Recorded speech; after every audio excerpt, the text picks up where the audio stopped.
नगर का जो यूथ है वो आने वाले 5 साल में क्या क्या बदलाव चाहता है?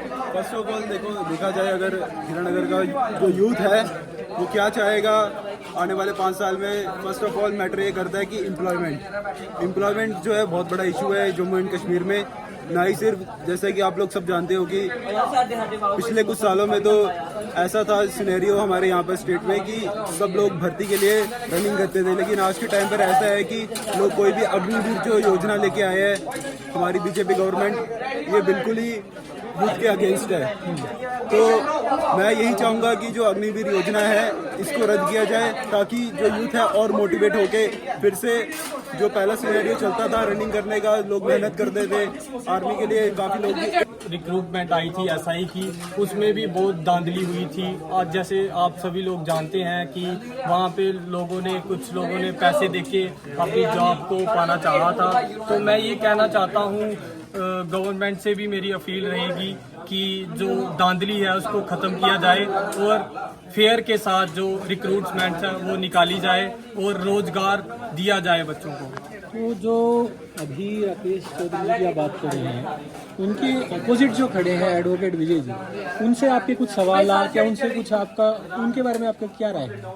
मैं तो यही कहना चाहता हूँ कि 2014 से जब से बीजेपी आई है तब से जो अनएम्प्लॉयमेंट है वो तो एकदम बढ़ चुकी है और बच्चों को जॉब्स वगैरह नहीं मिल रही है। एजुकेशन सिस्टम भी बहुत ख़राब हो गया है, स्पोर्ट्स को लेकर कुछ नहीं कर रहे हैं। उसके बाद हमारी जो कॉलेजेस में है, कॉलेजेस की हालत ख़राब हो चुकी है, वहाँ पे बिल्डिंग्स गिर रही है, लेकिन कॉलेजेस के लिए भी इन्होंने कोई अच्छा मुद्दा नहीं उठाया है। उससे पहले ये जो कॉलेजेस बने हैं ये कांग्रेस के टाइम पे ही बनी थी। आपका जो प्रतिद्वंदी है दूसरी पार्टी से खड़े रहे लोग तो हैं मोदी जी के नाम पे वोट दे रहे हैं, बट उस कैंडिडेट के बारे में आपके कुछ व्यक्तिगत विचार हों, कैसे हैं उनके साथ आपका क्या है माहौल, क्या है मार्केट में, उनके बारे में क्या विचार है लोगों के? देखिए, सबसे पहले तो मैं ये कहना चाहता हूँ कि जो दूसरे कैंडिडेट हैं उन्होंने आज तक मुश्किल से कोई सोशल काम किया होगा। हमारे जो राकेश चौधरी जी हैं वो तो अपने सोशलिस्ट हैं ही हैं, उसी के साथ वो चाहते हैं कि अगर मुझे लोगों का सपोर्ट अच्छा मिल जाए उसके बाद मैं अच्छे रोज़गार की बात करूँगा, अच्छे स्पोर्ट्स की बात करूँगा, अच्छे विचारधाराओं के साथ सरकार को चलाऊंगा और हीरानगर को एकदम डिजिटल बनाऊंगा। तो हमें उनकी विचारधारा अच्छी लगी इसलिए हम उनको सपोर्ट कर रहे हैं। आपके सब कोई विचार इस बारे में? देखिए, सबसे फर्स्ट ऑफ ऑल मैं ये कहूँगा, जैसे हमारे 4 जून को इलेक्शन के जो एमपी इलेक्शंस के रिजल्ट अनाउंस हुए थे उस टाइम पर, उसके बाद उसी महीने में मैं इलेक्ट्रिसिटी बिल की कुछ बात करना चाहता हूँ क्योंकि उस टाइम पर मैंने ना जून के महीने में 2000 रुपये बिल दिया है इलेक्ट्रिसिटी का। मैं मजाक नहीं कर रहा, मैं अभी आपको दिखा सकता हूँ गूगल पे में। मैंने 2000 जून में भी दिया, जुलाई में भी दिया। अब विधानसभा के इलेक्शन जैसे कि आप जानते हो आ गए हैं, इन्होंने फिर से उस इलेक्ट्रिसिटी बिल को रिड्यूस कर दिया और अब मैं 788 बिल दे रहा हूँ इलेक्ट्रिसिटी का। सिर्फ इलेक्ट्रिसिटी की बात नहीं है, सिलेंडर की बात है। 450 रुपये सिलेंडर होता था 2014 से पहले, एकदम अब पीक पे चला गया है सिलेंडर का प्राइस। सिर्फ हम एक लोअर मिडिल क्लास फैमिली से आते हैं, सब लोग ये चीज़ अफोर्ड नहीं कर सकते हैं। तो मैं चाहता हूँ कि ये सब इन चीज़ों पर भी, ये छोटी छोटी चीज़ें हैं, इन पर भी इनिशिएटिव लिया जाए ताकि जो हमारी पुअर फैमिलीज है उनको भी मदद हो। तो सर जो स्ट्रैटेजी है इनकी वो ये है कि सस्ता राशन दे दो, उस पर बढ़िया फोटो लगा दो एंड एक जगह से आपको 500 रुपये का राशन देके आपसे टैक्स के तौर पे 1500 1100 सिलेंडर में या पेट्रोल में वसूल लिया। ये स्ट्रैटेजी कब तक लोग इस चीज़ से बेवकूफ़ बनते रहेंगे? सर देखिए, यहाँ पर जो बॉर्डर एरियाज है या फिर जो विलेजेस है जो कि बहुत बैकवर्ड है, वहाँ पर लोग इतने अवेयर नहीं है।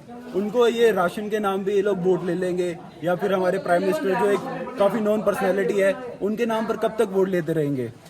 ज़्यादा से ज़्यादा 2-3 साल और तक। उसके बाद तो उनको कुछ ना कुछ और एक इनिशिएटिव खड़ा कर देंगे ये लोग फिर से।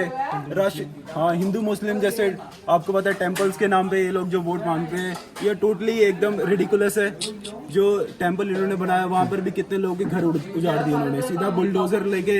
ये लोग बिल्कुल एक पुअर फैमिली जो मुस्लिम फैमिली है वो भी हमारे एक भाई बंधु की तरह है। हमारी कांग्रेस की विचारधारा टोटली अलग है बीजेपी से। जो ये हिंदू मुस्लिम करते हैं, हम टोटली ऐसा नहीं करते। हम कॉलेज के स्टूडेंट्स हैं, हमारे साथ हमारे फ्रेंड्स मुस्लिम भी है, हम एक जैसे मतलब एकदम भाइयों की तरह रहते हैं।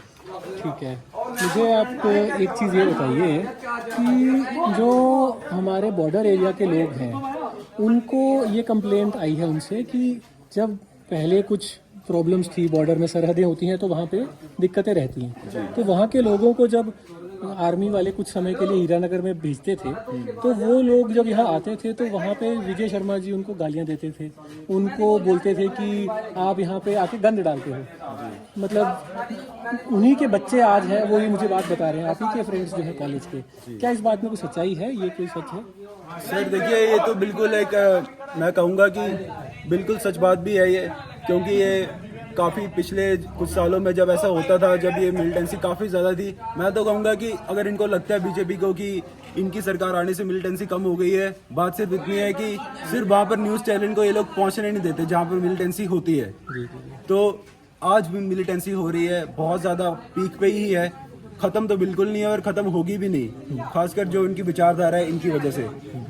ये लोग बस चीज़ों को दबा देते हैं। आज भी हमारे काफ़ी जवान आर्मी के या फिर पैरामिलिट्री के शहीद भी होते हैं, वो चेहरे नहीं दिखते कभी भी न्यूज़ चैनल पर। जो हमारे 2014 से पहले ऐसा होता था सिनेरियो कि जो न्यूज़ रिपोर्टर्स थे वो लोग घर घर जाते थे, उनकी फैमिली से उनका इंट्रोडक्शन भी लेते थे, इंटरव्यू भी लेते थे जो लोग शहीद होते थे। लेकिन आज ये चीज़ें दबा देते हैं लोग, और जो ये लोग उठा देते हैं। मैं बेसिकली कहूँगा, मेरे भी रिलेटिव्स है, मेरी फैमिली ब्लड रिलेशन भी है मेरा बॉर्डर पे, तो जब भी कभी ऐसा कोई अटैक होता है तो ये लोग उठा देते हैं और बोल देते हैं कि तुम लोग कहीं और जाकर रहो। तो ये भी बेसिकली एक चीज़ मैं आपसे और पूछना चाहूँगा भाई कि जैसे हरियाणा चुनाव हो रहे हैं, देश में भी चुनाव हुए, उसमें ऑलमोस्ट काफ़ी मुश्किल से भाजपा ने सरकार बनाने में सफलता प्राप्त की है। तो हरियाणा में अभी चुनाव है एंड काफ़ी आप देखते होंगे मीडिया में कि कांग्रेस की सरकार आ रही है, ठीक है।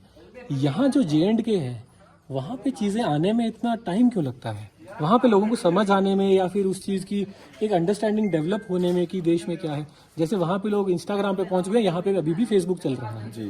तो ये चेंजेस जो हैं, ये आने में समय क्यों लग रहा है? इससे हम नुकसान में है कि फ़ायदे में? इसके बारे में आपका क्या राय है? सर देखिए, first of all in Jammu and Kashmir में आपको पता है हरियाणा से भी ज़्यादा बेरोजगार हो चुका है। ये पूरा इंडिया अवेयर है। हम लोग एक नंबर 1 स्टेट बन गए अनएम्प्लॉयमेंट में। 24.6 यहाँ पर अनएम्प्लॉयमेंट रेशो चल रहा है, जो कि बहुत ज़्यादा होता है। और 1947 से टिल नाउ आज तक कभी ऐसा नहीं हुआ कि किसी स्टेटहुड का दर्जा छीना गया हो, बल्कि स्टेटहुड का दर्जा दिया गया है। जैसे फॉर एग्जांपल तेलंगाना है, तो यहाँ पे स्टेटहुड का दर्जा दिया गया था, लेकिन हमसे स्टेटहुड का दर्जा छीन लिया गया। हमारे जो रिसोर्सेज है उसकी एक्सप्लॉयटेशन हो रही है। जैसे रियासी में अभी काफी ज्यादा लिथियम निकला था, वहां पर भी ये लोग बिडिंग करवा रहे हैं फॉरेन कंपनीज से। बेसिकली अंबानी है, अडानी है, उनके जेब में जा रहा है पैसा। बिल्कुल। तो जो इंडस्ट्रीज बाहर से आ रही हैं, वो यहाँ के लोगों को लेबर क्लास की नौकरी दे रही हैं, और जो बाहर